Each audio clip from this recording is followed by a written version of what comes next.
Hello, brains. Sightings have been documented as early as April 14, 1561, when residents of Nürnberg described the appearance of a large black triangular object.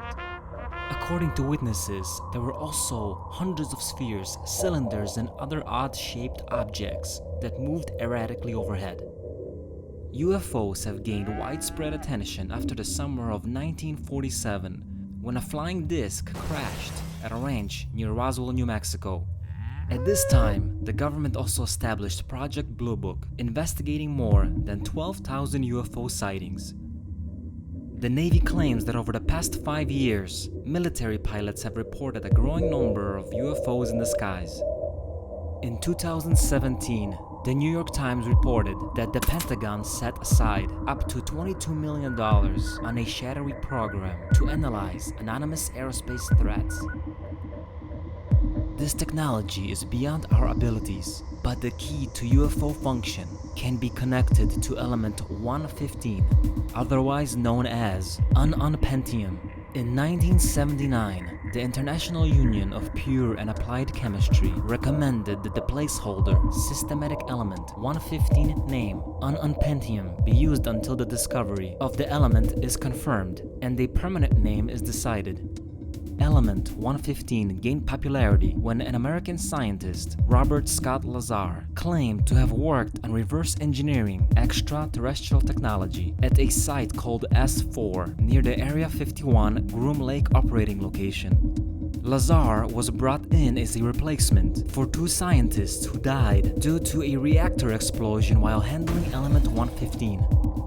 He's said to have read US government briefing documents that describe alien involvement in human affairs over the past 10,000 years. Lazar said he was taken to concealed aircraft hangars built into a mountainside. He was involved in the reverse engineering of one of the 9 saucers he saw there. He referred to the saucer as a sport model. According to Lazar, element 115 sits in a reactor above 3 generators. A particle is accelerated to high speed and then collides with 115, causing a radiation emission, producing antimatter. This antimatter is guided down a tuned tube and reacts with a gas. The bottom half of the UFO contained 3 independent gravity wave generators. The generators created a gravitational field for the craft and everyone inside it, making it unaffected by Earth's physics. High-speed turns would have no effect on the passengers of the craft, since they are part of the distortion. The 3 generators have 2 configurations. When all 3 of the generators are being used for travel, they are in the delta configuration, and when only one is being used for travel, it is in the omicron configuration. The omicron mode is essentially the low speed or hovering mode using one generator. When the craft is affected by an outside gravitational field, such as Earth's gravity, one generator is pointed downward to work against Earth's gravity, while the other 2 generators are pointed forward to create its own distortion. The craft then rides its own distortion, just like a rock rolling down a hill, since the gravity around Earth isn't constantly stable and varies by location. The UFO tends to fly around in a wobbly manner, as has been seen by witnesses. The delta configuration is for space travel. In delta, the craft will tilt up on its side, and all 3 generators focus in one direction, since there is no gravitational interruption. If you can produce gravity, you can also distort the distance and time of travel between 2 points, allowing such a craft to travel very long distances in a short period of time. When matter and antimatter react, they convert to 100% energy. This energy is used to power other systems on the craft, since there is no wiring on the craft. This is the reason UFOs are often seen as glowing balls by witnesses. Bob Lazar and the team he worked with at S4 were never actually able to come up with a full explanation as to how the antimatter reactor amplified the strong nuclear force of element 115. While at S4, Bob Lazar observed that an actual wedge of element 115 bent light around it, indicating it was radiating a strong gravitational field. Lazar took some of his friends out to the desert to watch a scheduled UFO flight test from a distance. They got caught by Area 51 security. Lazar was debriefed and removed from his position. Lazar claims that both his and his wife's lives were threatened.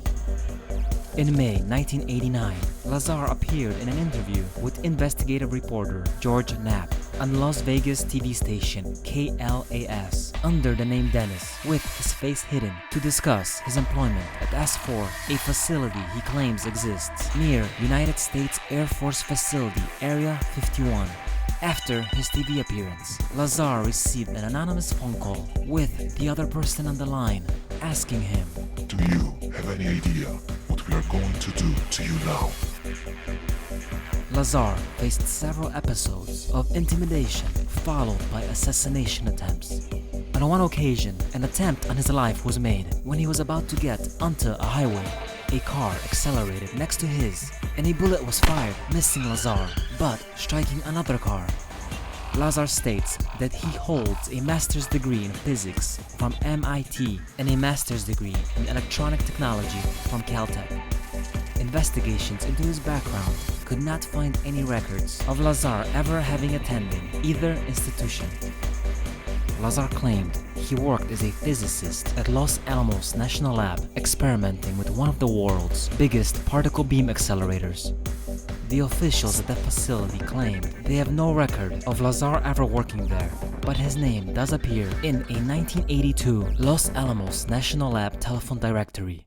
A 1982 news article also featured Lazar on his work and employment at the Los Alamos laboratory. To further prove his story, Lazar managed to take reporter George Knapp to the Los Alamos laboratory on the weekend and was able to give him a detailed tour of the lab. Knapp later interviewed the lab's employees, and they confirmed Lazar did in fact work at the Los Alamos National Lab in the past. Lazar has stated that his academic records were erased in an effort by authorities to discredit his story. He underwent multiple lie detector tests and passed them all. He was interviewed numerous times over the past 30 years, and the details of his story have been consistent. Lazar has also stated that the US government had 500 pounds of element 115 in their possession. The scientists at S4 sent element 115 to the Los Alamos National Laboratory in New Mexico to be milled for use in the antimatter reactor. It is through the milling process that a portion of the supplied element ended up missing when it was sent back to S4. When asked if Lazar obtained any of the element 115 from S4, he stated, "No comment." The possibility of element 115 has since gained attention. The super heavy element was featured as spaceship fuel in the XCOM video game series, and a meteorite containing element 115 was one of the main artifacts sought by Lara Croft in the game Tomb Raider 3. Element 115 was finally synthesized in 2003 by a joint team of Russian and American scientists, but was highly unstable. It wasn't recognized until December of 2015 and officially named Moscovium in November of 2016 by the International Union of Pure and Applied Chemistry. Only a few atoms of Moscovium have ever been made, and they were only used in scientific studies. Although element 115 has to be synthesized on planet Earth, it may be naturally abundant elsewhere in the universe. The future is definitely exciting, and element 115 can be our hope for exploring deep space.